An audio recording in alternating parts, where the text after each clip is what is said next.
My name is Jazmin, and I'm from Streamwood, Illinois. He carried me in those times that I really didn't even want to be here. Hi, my name is Ashley Wilfong. I'm from Westmont, Illinois. I fell from a third-story balcony while under the influence.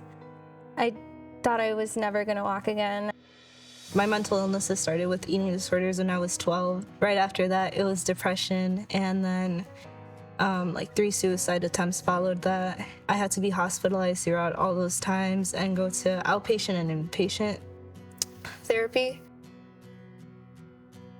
At a very young age, I started developing mental illnesses. I had some suicide attempts starting at 12 years old, and then that led to alcohol and drug addiction. I got a DUI.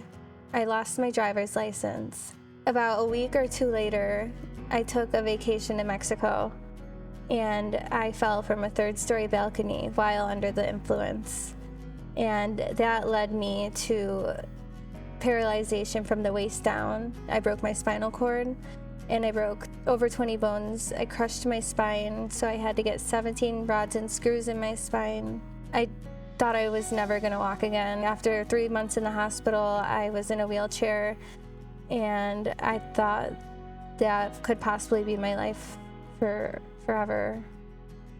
So in 2020, the doctors told me I was okay. Even though I never found true healing until I met Jesus, I went to visit my sister. She invited me to her church. That's where everything just changed. I remember just so much weight being lifted off of me, and at the same time there was just so much warmth in my heart that I was feeling, and I knew that was Jesus, and I just felt his love for the first time. I knew what true love was, and it was him. I knew that he was calling me that day in grace. Many people prayed for me, and I prayed and I prayed and I prayed, and slowly able to walk again. It was Christmas of 2022 when I decided I didn't want to drink anymore. I didn't want that life anymore. Then I started going to church on worship night here at Gospelife, and I haven't missed a Sunday service ever since. Baptism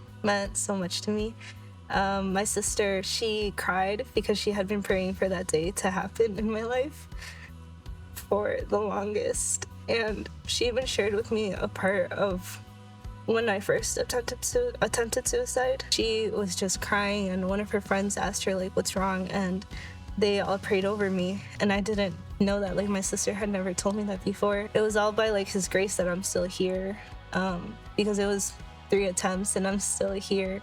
Once I started to get to know Christ, I started to feel like I was healing spiritually. I decided I wanted to get baptized. I want to walk with the Lord for the rest of my life. I'm in a much better mood. I'm sober. I'm sober for 3 months, and that's big for me. Even in those darkest times, he's going to pull through. He's literally carrying, he carried me